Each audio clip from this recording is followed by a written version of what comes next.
Até uma certa época na história, quando a sociedade era bem menos pesada e bem menos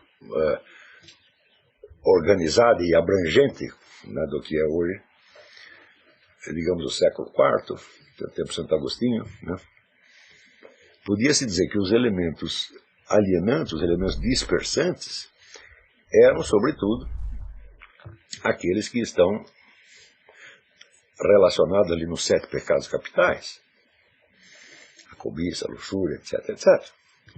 Porém, hoje em dia eu vejo, por exemplo, que pessoas que são movidas pela cobiça, pela luxúria, etc, etc, são em número muito menor do que aquelas que são movidas simplesmente pelo medo e pelo desejo de aprovação.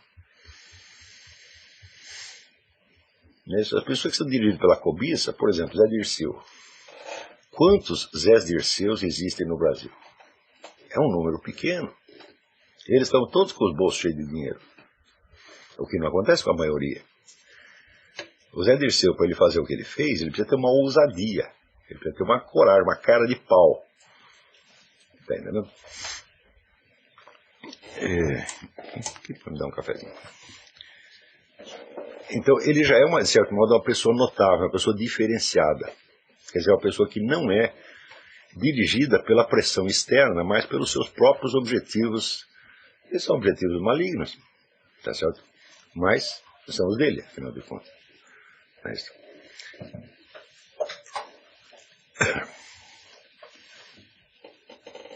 Nós não podemos esquecer o seguinte, que, quer dizer, quando surge o cristianismo,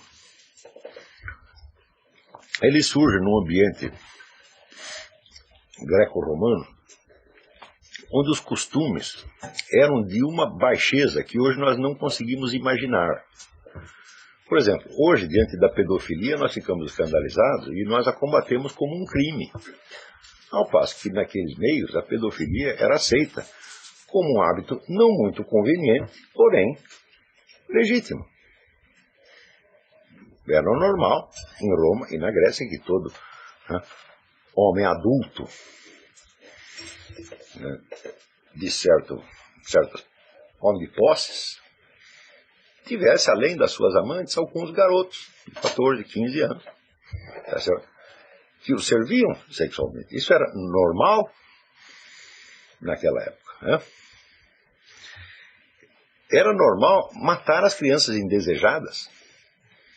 O pai de família romano, se ele não queria um filho, tinha o direito de matá-lo. Não é isso?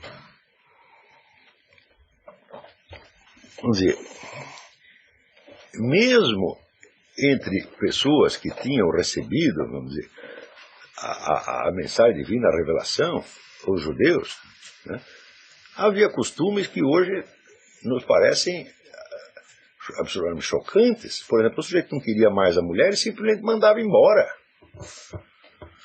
Né? Hoje fala, nós somos contra o divórcio. Bom, mas mesmo o divórcio hoje é uma coisa mais decente. Você comparece com um juiz, você discute as coisas, você vê os direitos, tem que pagar a pensão, etc. Mas naquele tempo, era literalmente um pé na bunda.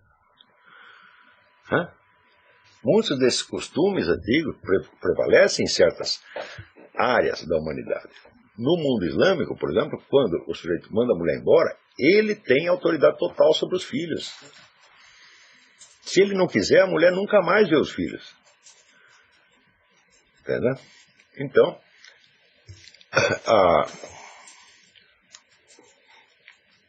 você vê, essa foi a atmosfera na qual apareceu o cristianismo. Isso quer dizer que você tinha a pressão do Estado e da sociedade em favor de hábitos e costumes que o cristianismo condena. Passados 2000 anos, muita coisa da moral cristã se incorporou nas leis e no próprio Estado. Está compreendendo? De modo que a infração, que, independente da sua religião pessoal, a infração dessas leis morais traz a você um castigo terrível. Por exemplo, se você pratica pedofilia, Você está desgraçado. Você não precisa ser cristão para isso. A polícia vai te perseguir de qualquer maneira. E os seus vizinhos vão te rejeitar. A sua mulher não vai querer mais olhar para sua cara. Você está desgraçado. Não é isso? Do mesmo modo, o adultério.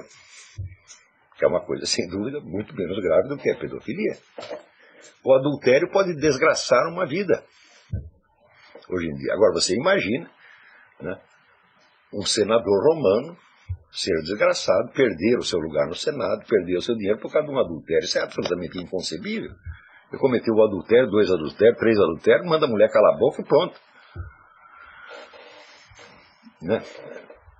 Um filho ilegítimo pode desgraçar uma vida. Às vezes não chega sequer a ser o adultério, não tem o negócio do Bill Clinton com a Mônica Lewinsky, né? Ele disse que não fez sexo, porque ele não sabia que sexo oral era sexo. Né? Então, mas o sujeito, vamos dizer, sofreu uma pressão medonha por causa disso.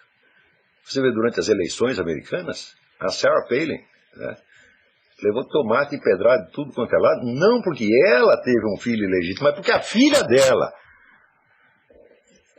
estava grávida de um outro sujeito, sem ser casada.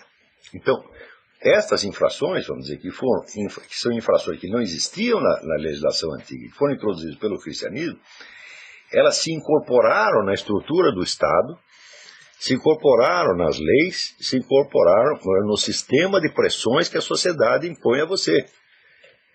Então isso quer dizer, comparado com o cidadão greco-romano, nós hoje somos pessoas excepcionalmente bem comportadas e tímidas. Estão compreendendo? As pessoas que têm, vamos dizer, um direito, entre aspas, de levar uma chamada vida desregrada, são apenas camaradas muito ricos, ou intelectuais, ou filhinhos de papai. Os outros não, os outros têm que se comportar direitinho.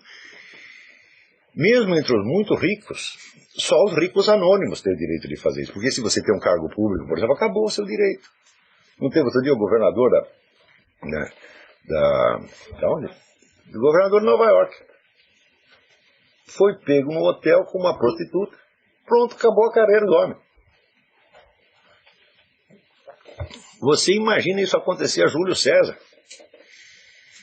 Júlio César confessava abertamente que ele obteve o seu primeiro cargo público dando para um sujeito. E ele contava isso para todo mundo, se orgulhava, falava, eu queria o cargo, fui lá, dei para ele, e ele me deu o cargo. Vocês leem o Suetônio, a história dos 12 Césares, para vocês terem uma ideia do que eram os costumes sexuais na antiguidade.